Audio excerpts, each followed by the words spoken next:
donc pour la dernière étape de cette petite vidéo, pas petite, ce sera le montage, le remontage des amortisseurs. Voilà, c'est pareil, ils ont été démontés aussi il n'y a pas très longtemps, donc les niveaux d'huile n'ont pas bougé. Donc pas eu de révision particulière, juste un coup de nettoyage.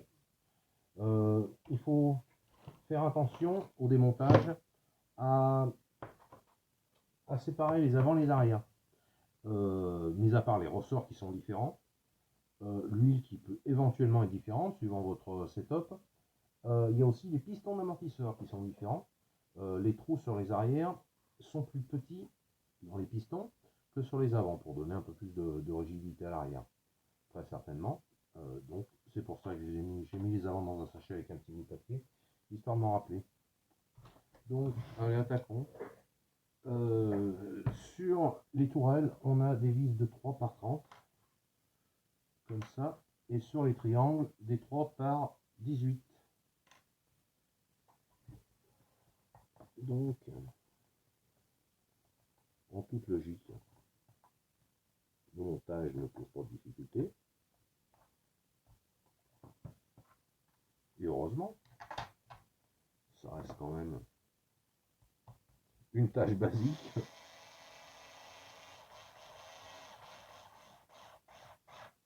Hop, serre modérément aussi là. C'est pas sujet à se desserrer sans raison.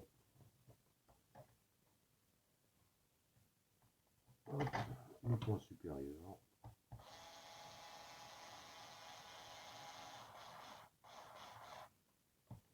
Les ancrages inférieurs sont toujours un peu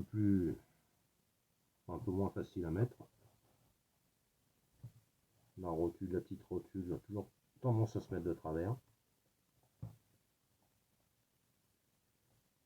Ce qui arrive, bien sûr. On peut arriver à la guider avec un... pas forcément mieux. Non, c'est même carrément moins bien.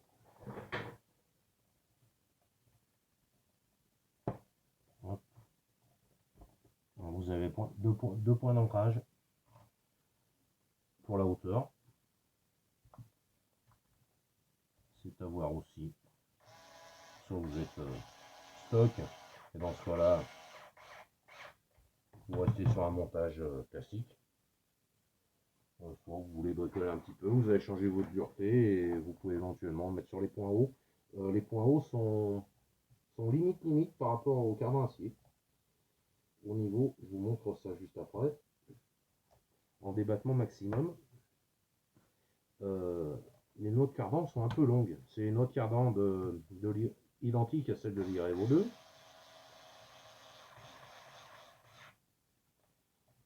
Certainement dû à un souci économique de la part de Traxxas. Hein.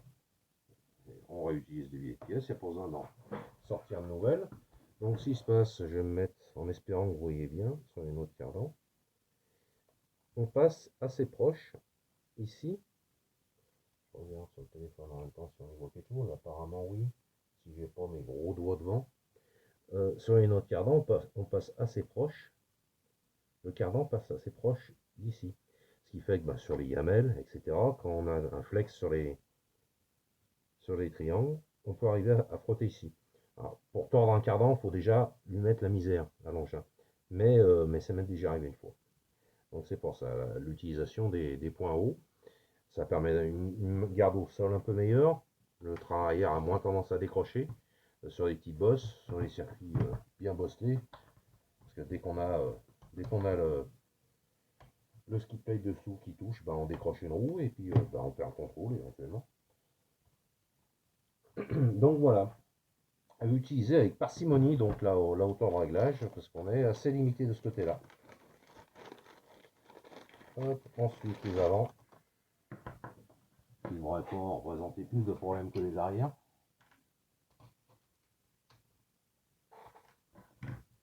Je voulais vous épargner cette partie, mais il y a toujours des petits trucs à... J'ai toujours mon petit grain de sel à mettre, quel que soit le sujet, donc faut pas s'en priver.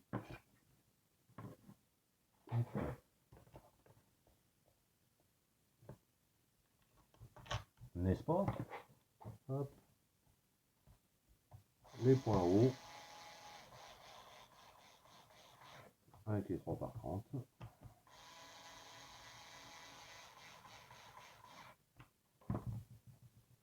Les filettages dans les tourelles, je les trouve légers. Aussi bien dans les triangles, ça tient pas mal. On a l'impression d'avoir une bonne résistance au vissage que sur la tourelle, honnêtement. On a beaucoup de souplesse quand on arrive en serrage. Faut pas s'endormir sur la visseuse, je pense, parce que autrement la tourelle est à remplacer. Bien sûr, la rotule se met de travers, normal. Hein. C'est qu'on essaye de pas trop traîner que forcément ça se passe mal. Voilà, je crois. Ça passe. C'est magnifique. Hop. On a une bien meilleure résistance sur les triangles. Certainement dû à une matière différente ou une épaisseur différente. À voir quoi.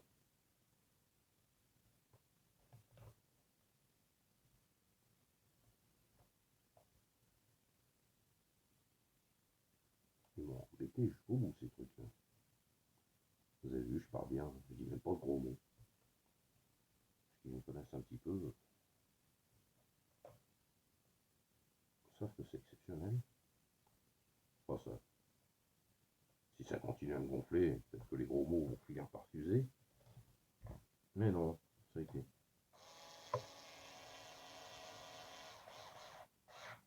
On est arrivé à terme avant la prise de nerf, c'est parfait.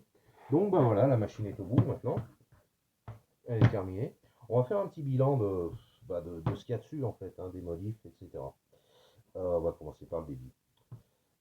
J'ai fait beaucoup d'essais au départ. Le comportement de cette machine ne me plaisait pas du tout. Comment dire, en termes de motricité, c'était top. Hein.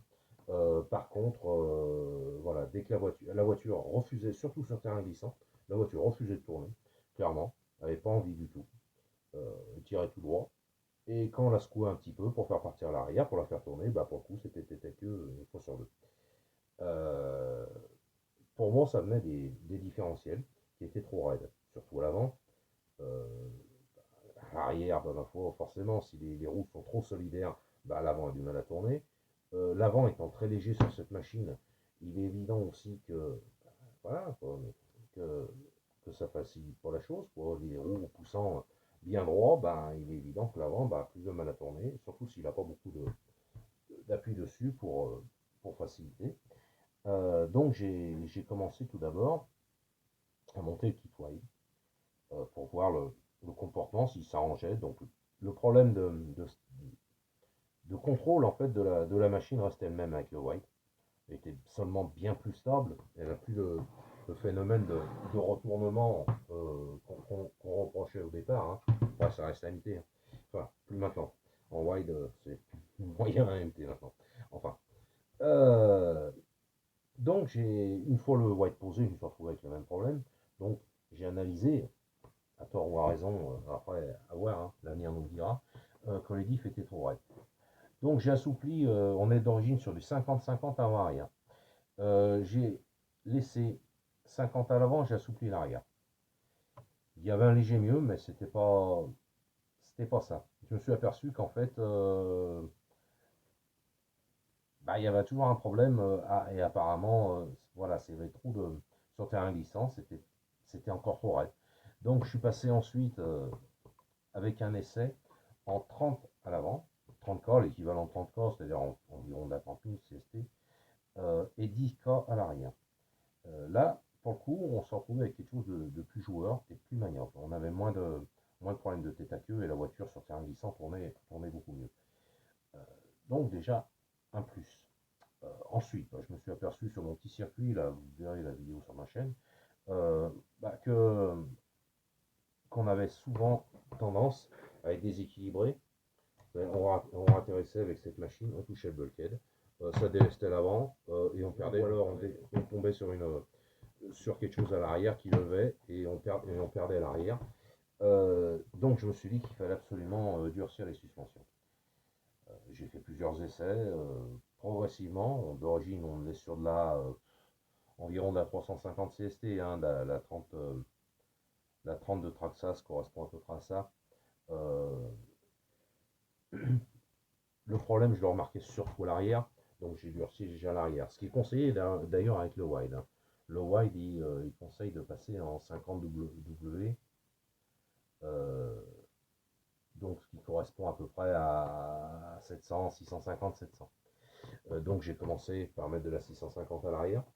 Un léger mieux, mais c'était pas encore suffisant. Ça tapait trop. Et devant, on était à nouveau, après à peu près équilibré, mais devant, ça, sur les réceptions, bon, ça tapait vraiment un peu trop fort à mon goût. Donc j'ai durci encore en espérant ne pas perdre en motricité, parce que bah, plus on est dur, surtout sur des terrains bosselés, plus on a des pertes d'adhérence. Donc je suis passé de la 650 à l'avant, au lieu de la 300, 350, à 800 à l'arrière. Et là, pas de perte d'adhérence particulière. Et ça allait beaucoup mieux. Ça allait beaucoup mieux, ça tapait moins, ça rebondissait moins de perte d'adhérence sur les bosses, sur les terrains bosselés. Donc j'ai trouvé que c'était pas mal. Après, il restait toujours un petit problème avec cette voiture. On pouvait pas envoyer la sauce, on perdait l'arrière. Dès qu'on mettait trop de gaz, ça restait pas en ligne. Donc pour ça, il y avait la solution de mettre du pincement sur les roues arrière. Il se trouve que c'est pas réglable là-dessus, donc il aura fallu chauffer les fusées, enfin faire le boulot, ou alors mettre de l'ouverture à l'avant, ce qui donne à peu près le même feeling, hein. Plus de stabilité. Donc j'ai vu que ça avait déjà été fait ailleurs, donc j'ai repris un petit peu la méthode. Grosso, je me retrouve avec des biellettes qui font 2 mm de moins que les biellettes d'origine. Que ce soit du wide ou du standard, ça revient un peu pro même. Il faudrait peut-être un peu plus, peut-être 2 mm 5, 3 mm par biellette, afin d'avoir une ouverture conséquente. Et là, pour le coup, on a une machine qui est beaucoup plus facile, beaucoup plus joueuse. Voilà, on commence vraiment à avoir des glisses, à les contrôler, à les vouloir, à les contrôler et à les tenir. Alors qu'avant, c'était tout. Voilà, quand on arrive à faire un dérapage et qu'on finissait toujours dans la bonne trajectoire à la sortie, c'est qu'on a eu un gros coup de bol. Donc là, on arrive à un comportement qui est sain, joueur, agréable, et qui permet surtout, dans un terrain compliqué, d'arriver à tenir la machine et surtout de pouvoir la mettre en ligne avant de faire un saut. Parce que c'est bien de se dire on fait des sauts, mais si on arrive tout de travers sur le saut, parce qu'on n'a pas pu mettre la gouache ou qu'on ne peut pas utiliser la puissance qu'on a besoin pour mettre la voiture dans la position où on la souhaite, forcément le saut il se termine assez mal. Donc voilà, le but du jeu c'est d'avoir une machine facile, joueuse. Après l'efficacité, j'aurai l'occasion de le voir à l'occasion, en la comparant avec d'autres machines similaires. On verra bien si tous mes réglages apportent un surcroît d'efficacité ou simplement un surcroît d'agrément. Ce qui est pour moi l'essentiel sur une RC, c'est l'agrément de conduite, l'agrément de pilotage et le fait qu'elle soit facile et utilisable et qu'on puisse passer la puissance au sol. Ensuite, j'ai posé. Je les attendais. Ça a été assez long parce qu'ils ont été très très vite en rupture de stock. Je voulais absolument ces roues. C'est-à-dire c'est du trencher LP, c'est-à-dire low profil. Recollé d'ailleurs. Euh, qui sont pas mal. Moi j'avais eu les trenchers j'ai toujours d'ailleurs les trenchers sur mon Slash 4x4. Par rapport aux pneus d'origine, même par rapport au essaim de la version Ultimate, les trenchers sont vraiment top. Ils ont des inserts assez fermes. C'est-à-dire qu'on gagne un petit peu, sur les réceptions. Les pneus absorbent un petit peu avant que les viennent en complément des suspensions pour absorber. Et puis la motricité est tout simplement top, quoi. Donc j'ai voulu ces pneus qui étaient en rupture stock et puis quand ils sont arrivés, voilà, j'ai sauté dessus. Donc j'ai monté ces pneus qui sont franchement très sympas. Question rythme, absolument rien à voir avec les pneus d'origine. Ils sont un peu plus grands. Ils font 15 cm au lieu de 14, un petit 14 pour les roues d'origine du Max. Là, c'est des jantes raides, donc avec les hexas amovibles. Elles sont un peu plus lourdes. C'est aussi voulu euh, parce que ben, cette machine, pour moi, est un peu légère, hein. Le poids est assez haut. Elle a tendance à se retourner assez facilement. Et en rajoutant de la motricité et de l'adhérence, ben, je pense que voilà, le phénomène allait s'accentuer. Donc ces pneus vont très bien. J'ai eu ensuite des Badlands, c'est-à-dire les fameux Badlands qui étaient montés sur les iRevo première génération. Euh, voilà, c'est du super matos. Les inserts sont beaucoup, je ne sais pas si vous voyez à la caméra, les inserts sont beaucoup plus souples sur les Badlands que sur les Trenchers. Alors, il se trouve que sur les réceptions de saut, les Trenchers vont amortir un peu, vont aider les suspensions, on talonne un peu moins, on tape moins fort et ouais, moins sec. On tape bien moins sec. Sur les Badlands, moins. Par contre, ils ont une autre truc, c'est qu'ils ballonnent pas mal. Ce qui fait qu'on a un effet variateur qui est assez agréable, c'est-à-dire une vitesse de pointe plus élevée, parce que ben, là, ils font 15 cm, ces pneus, à 60 à l'heure, ils en font 17 ou 18. Donc forcément, ben, on gagne un petit peu en vitesse de pointe, tout en ayant ben, un ratio assez court au départ. Ils ont une motricité avec ces pneus, avec ces crampons motocross ils sont bien quoi. Sur la boue, c'est génial parce que ils n'ont pas tendance à se saturer de boue et ensuite à patiner. Ils éjectent bien la boue, alors par contre ça met la voiture dans un état lamentable, contrairement à ceux-là qui ont tendance à se blinder. On va dire que c'est des pneus très polyvalents les deux. Euh, Après voilà, il y a cette dureté. Le fait qu'ils ballonnent, c'est sympa aussi parce que quand sur les jumps, ben, des pneus qui ballonnent, ben, on a toujours un peu plus de marge hein, sur la quand on centrifuge les roues, ben forcément on a un peu plus de marge pour récupérer les jumps. Donc après, voilà, c'est malgré tout deux très bons choix, aussi bien l'un que l'autre, pour cette machine. C'est toujours pas donné du Proline, mais bon, je pense que sur le long terme, on s'y retrouve hein, en termes de qualité. Voilà, c'est pas. Ça se décolle que très peu. Après, d'une manière ou d'une autre, des pneus ERC, il faut les contrôler régulièrement. Par rapport aux pneus Traxxas qu'on a obligé de recoller toutes les deux sorties. Voilà, les Proline, ça tient quand même mieux. Il y a pas photo. Et puis bah, comme quoi ça s'use très peu, on a une très bonne adhérence. Enfin voilà, c'est du bon matos à mon goût. Autrement, les modifs faits sur cette machine, mis à part le wide, le kit wide, il y a des cardans acier, avec ben, voilà, le cardan acier, avec les noix de cardan, etc. Ça apporte une grosse fiabilité, hein, parce qu'on a tendance à dégommer, je vais vous montrer ça, on a tendance à dégommer sur le max d'origine avec les cardans plastiques. Euh, les fusées. Les fusées ont tendance à prendre cher. J'espère que vous allez voir sur la caméra. Vous voyez, ça c'est une fusée d'origine. Au bout de deux trois packs, elle a pété. C'est-à-dire que la fusée se barre, la roue s'en va. J'avais solutionné le problème, c'est surtout l'arrière. Hein. À l'avant, je pense que le sauve-cerveau arrive à amortir pas mal et on est moins embêté à l'avant. Donc j'avais solutionné le problème avec des fusées d'Irevo première génération. Le seul problème, c'est que si j'ai la pièce d'origine pour comparer, on n'est pas sur les mêmes tiges ici. On est sur le même diamètre, sur le même système d'assemblage. Par contre, on n'a pas la même longueur. C'est-à-dire que l'utilisation, c'est les axes de roue, on ne peut pas les intervertir avec ceux du max. On n'a pas la même profondeur de perçage, etc. Par contre, on a une meilleure tenue. On a un peu plus de cam ici. On a un peu plus de longueur. Ce qui fait qu'on a une meilleure tenue de l'axe. On prend moins de jeu et puis ça se déchire pas. Quoi. Bon, j'ai fait une trentaine de packs avec des sorties d'Irevo, ça n'a jamais rebougé. Ça prend un peu de jeu, exactement comme sur l'Irevo, hein, ça prenait du jeu ici, à force de prendre des jetons, mais ça casse pas, ça casse plus. Par contre, ça oblige à mettre pardon, un hexagone d'Irevo, vu que les dimensions sont différentes au niveau de l'axe de roue. L'axe de roue du max, je le retrouve absolument, il est ici, il est beaucoup plus long. Euh, il se monte pas en lieu et place de l'autre.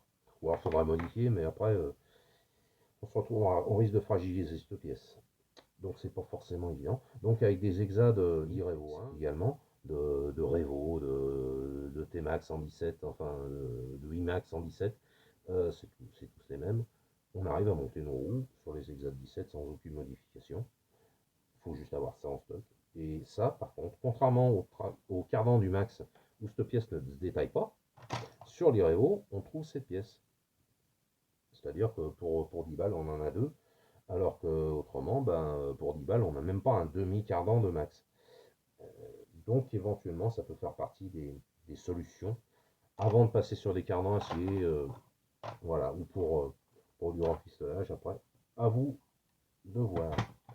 Donc après mon blabla, je me suis embrouillé. Donc les biais d'étape inversés ont été cités, les cardans. Au niveau du cerveau, je me répète, hein, j'ai mis un 2085 de X-Max que j'avais, qui traînait dans mes tiroirs. Je suis sur le X-Max en 2085X, donc ce cerveau ne me servait pas à grand chose, éventuellement en dépannage. Et puis j'en ai plusieurs. Euh, donc j'en ai monté un peu plus de puissance, pas forcément plus rapide, mais un peu plus de puissance. Ça coûte rien, ça rajoute éventuellement un peu de poids à l'avant, ça lui fait pas de mal. Un palonnier alu, une biellette, histoire d'avoir un cerveau un peu plus puissant autant que le reste ne flexe pas trop. Donc je suis parti là-dessus. Au niveau des modifs, pas grand chose. Un pignon de 20, comme je l'ai cité plus tôt, au remontage du moteur, euh, pour moi je trouve que ça va bien. Ça lui va bien. On a une vitesse qui est avec les batteries en 4S bien chargées à fond. On est sur un petit 70. Pour une machine qui fait, là, avec une carreau incassable, des ProLine, on est sur une machine, et la Q en 4S, on est sur une machine de 5,3 kg. Ça fait déjà une belle machine qui tourne sur un petit moteur en 4S avec des perfs de pointe de 70 km/h. Honnêtement, faut pas vouloir plus. Ce serait pas cohérent. Enfin, à mon goût, hein. À mon goût, Traxxas nous annonce une vitesse de 90 km/h pour cette machine, quasiment sortie de boîte. C'est tout simplement surréaliste. C'est pas possible avec un moteur comme ça, en 4S, d'envoyer une machine de 5 kg à 80-90 à l'heure dans de bonnes conditions. Déjà 70, c'est déjà surprenant. Un Irevo 1 qui avait une motorisation exceptionnelle, bien plus grosse que ça, en 4S, on a des performances inférieures à ça. Euh, Aussi bien pas forcément en accélération, mais en vitesse de pointe. Donc, moi je pense que ce combo avec un pignon 20 en 20-50, là, franchement, je ne reproche pas grand chose. Il chauffe. Après, il est refroidi, hein, mais il chauffe raisonnablement. Pas plus qu'un X-Max, pas plus que les autres RC que j'ai chez moi. Euh, la consommation et l'autonomie est tout à fait raisonnable. On est sur du 5000, on est sur 25-30 minutes, on va dire 25 minutes minimum si on bourre, ce qui est tout à fait raisonnable. C'est pas du tout un Irevo, vous consommez plus que ça, il n'y a pas de mystère. Moi, avec 5000 en 6S, je, je tenais 20 minutes si j'en voyais. Avec ça, je tiens plus, en 4S. Ah, Irevo marchait mieux par contre, hein. Faut pas déconner, en vitesse de pointe, une Irevo, c'est un gros 80 à l'heure, un Irevo en 6S, alors que là, c'est un petit 70. Et on n'emmène que 4S. Je trouve que ce combo dans l'ensemble va très bien avec cette machine. Il a de très bonnes performances, ça lève en 3S sans le secouer, hein. À l'accélération, ça lève en 3S. En 4S, sur un terrain qui accroche, il faut quand même y aller mollo. Et ça chauffe raisonnablement. J'ai ajouté, chose qui est absent d'origine, hein, toujours le souci d'économie de la marque, il y a l'emplacement pour mettre une sonde de température ici. Mais d'origine, il n'y a pas. On a, quand on branche la télémétrie, la température moteur qui est la même que celle de l'ESC parce que elle est en doublon en fait, celle de l'ESC. Dommage, hein. Donc tout le monde croit avoir la température moteur sur cette machine avec le Link, mais non. En fait, il n'y a pas de sonde, comme sur l'Irevo 2 d'ailleurs. Et là, on a l'emplacement pour mettre une sonde, les sondes basiques, hein, ce qu'il y avait sur l'Irevo première génération ou sur un Slash Ultimate. Euh, voilà, c'est une sonde basique qui se branche sur le récepteur, qui nous fait la tension des lipo. Alors pour le coup, il n'y en a pas besoin, hein.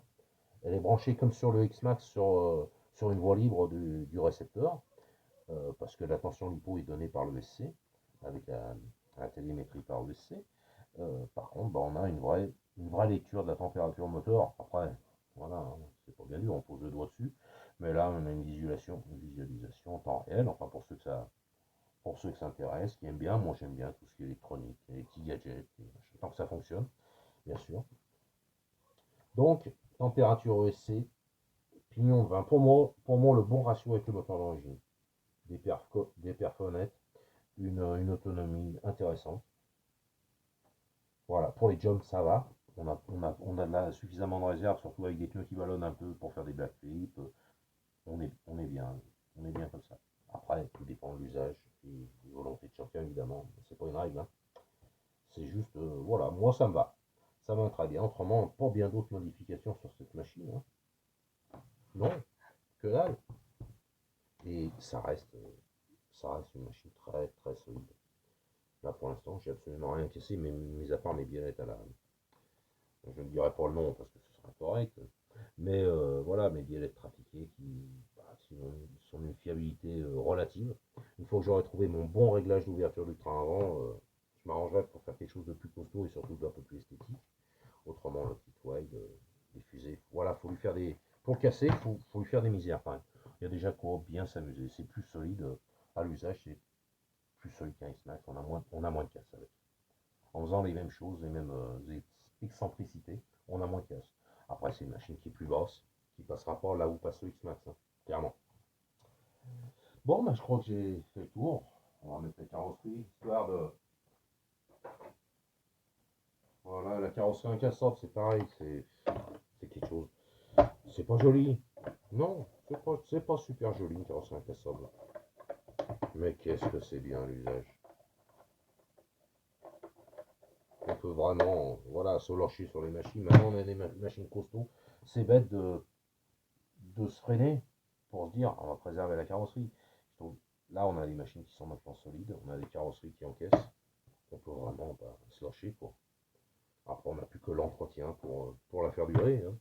Et puis changer quelques pièces de temps en temps, parce que bah, c'est vrai qu'à force de faire les âneries, bah, on arrive toujours à casser quelque chose, mais dans l'ensemble, c'est super fiable. Ça fait plusieurs sorties sans rien contrôler, sans rien toucher, sans rien casser. C'est un pur bonheur, cette petite machine qui revient. Mon équipé comme ça, quand même, un joli bifton. Faut dire ce qu'il est. On a une machine qui dans l'état, avec les cardans acier, les hexagones. Ouais, le kit wide. Et on va être dans les 900 balles, 1000 balles, quoi. Bon, après, si c'est le prix de la tranquillité et du plaisir, pourquoi pas. Voilà, bah, j'espère que cette vidéo vous aura plu et permettra de faciliter vos séances de maintenance, de nettoyage, de démontage, remontage. Voilà, en vous remerciant et à bientôt.